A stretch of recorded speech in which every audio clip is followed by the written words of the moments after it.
প্রধানমন্ত্রীর পুত্র সজীব ওয়াজেদ জয় ফেসবুকে তার নিজের স্ট্যাটাস দিয়ে প্রথম আলো বয়কটের আহ্বান জানিয়েছিলেন। আপনারা কি তখন কোনো পত্রিকায় সাহস দেখিয়েছিলেন আলোচনার যে পত্রিকা কেন টার্গেট এত টপ লেভেল থেকে টার্গেট করা হচ্ছে? মানে সজীব অজেদ জয় তিনিও কিন্তু গণমাধ্যমকে বয়কট করা একটা নোটিশ দিয়েছিল বা তিনি তার ফেসবুক পেজে পোস্ট করেছিল, কিন্তু সেটা নিয়ে কিন্তু এত আলোচনা হয়নি। সেটার ভিতর কিন্তু রাজনৈতিক কোনো কারণ খুঁজে পাওয়া যায়নি।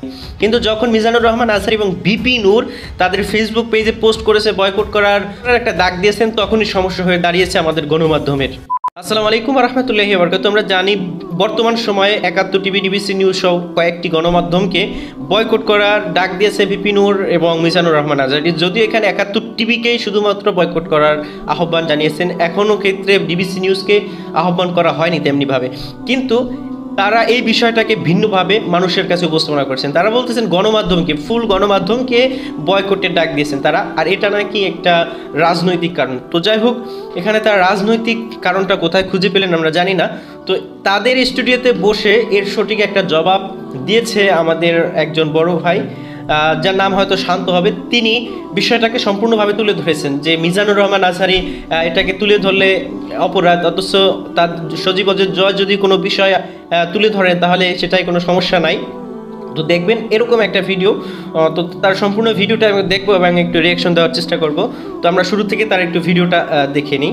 হবে এগুলি কি টার্গেট মনে করে তাদেরকে আবার পাল্টা টার্গেট করা, বা কেউ তাদেরকে বয়কটের কথা বললো সেটাকে অতি গুরুত্ব দিয়ে তাকেও বয়কট করার জন্য মিডিয়া নেমে যাওয়া, এটা কতটা ঠিক হচ্ছে সেটাও মিডিয়াকে ভাবতে হবে। দেশের প্রয়োজনে, গণতন্ত্রের প্রয়োজনে, মানবাধিকারের প্রশ্নে, প্যাসিক স্বাধীনতার চেতনার প্রশ্নে, এইসব বিষয়ে মিডিয়ার একটা ইউনিক অবস্থান সব সময় থাকা দরকার। সেখানে সেটা আমার পছন্দের সংবাদ মাধ্যমের যেটা প্রিন্স ভাই বলছিলেন যে মালিক বা পরিচালনায় যারা, তাদের সমর্থন যেই দলের দিকে তার পক্ষে গেল বা বিপক্ষে গেল, সেটা ওই বিষয়ে অন্তত দেখা উচিত নয়।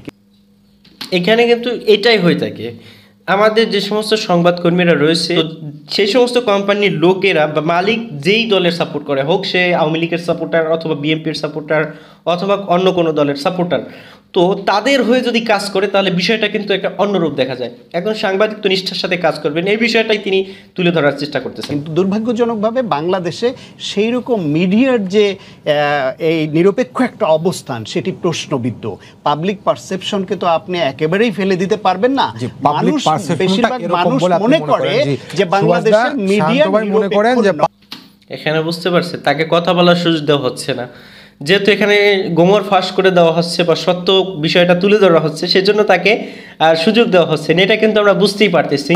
যাই হোক, এরপর কি হচ্ছে দেখুন। নিরপেক্ষতা প্রশ্নবিদ্ধ।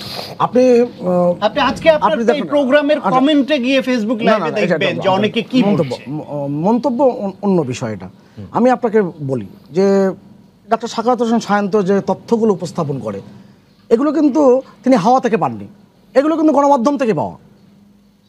অর্থাৎ এটা কিন্তু ধরে নিতেই হবে, গণমাধ্যম কিন্তু আপনাকে তথ্য কিন্তু সঠিকভাবে দিচ্ছে। এখন কে কীভাবে উপস্থাপন করছে সেটা ভিন্ন আলোচনা। শিরোনাম কি করছে, তার ভিতরে কি কন্টেন্টটা কি হচ্ছে, এটা অনেকগুলো আছে।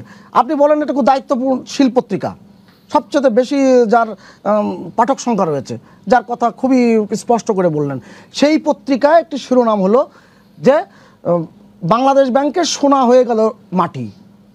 আপনি কন্টেন্টের ভিতরে কিন্তু সঠিক তথ্য আছে, কিন্তু সোনা যে মাটি হয়ে যাওয়ার যে শিরোনামটি, এই শিরোনামটিকে দায়িত্বশীল পত্রিকা দিতে পারে? হয়েছে তো এরকম? না, এখন মাটি জেনে বলছি। এখানে দেখেন বিভিন্ন সময় বিভিন্ন সাংবাদিকরা এরকম উদ্ঘাট যে সমস্ত টাইটেল রয়েছে এগুলো দিয়ে থাকে।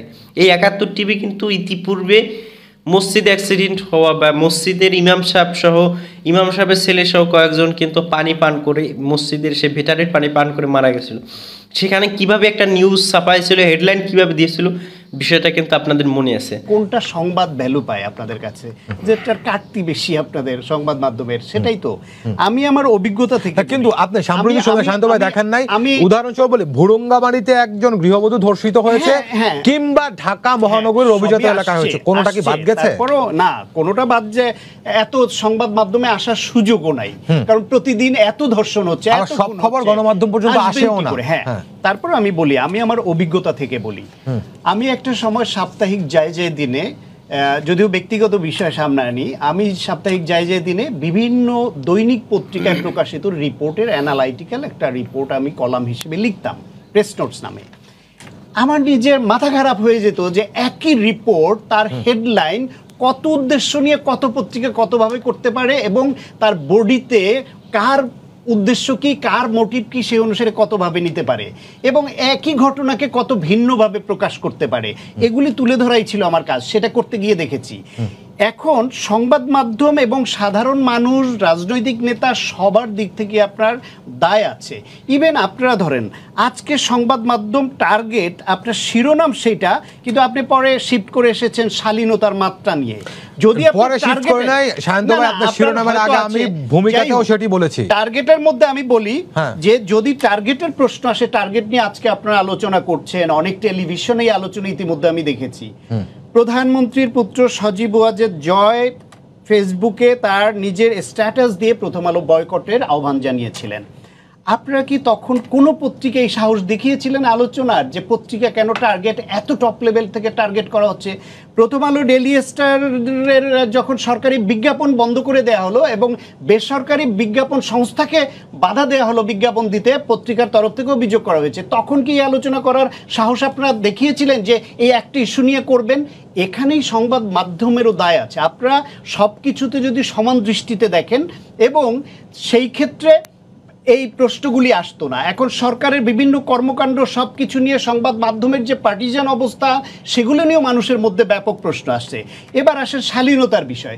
শালীনতার বিষয়টা আমি আগেই বলেছি, মাধ্যমগুলোর পার্টিজান অবস্থা মানে সার্বিকভাবে পুরো গণমাধ্যমের বলছেন আপনি? অনেকগুলার, আচ্ছা, অনেক সংবাদ মাধ্যমের যে পার্টিজান অবস্থা, কোনোটা এই দিকে 100, কোনোটা ওই দিকে 100, একেবারে নিরপেক্ষ দৃষ্টিতে দেখার মতো এরকম সংবাদ মাধ্যম বাংলাদেশে খুঁজে পাওয়া মুশকিল হয়ে যায়। আমি যেটা ফিল করি, আপনি করেন কিনা জানি না, যে কোনোটা এই দলের দিকে, কোনোটা ওই দলের দিকে, কোনোটা সরকারের পুরোপুরি পক্ষে, কোনোটা কিছুটা পক্ষে, কোনোটা বিরোধী দলের পুরো পক্ষে।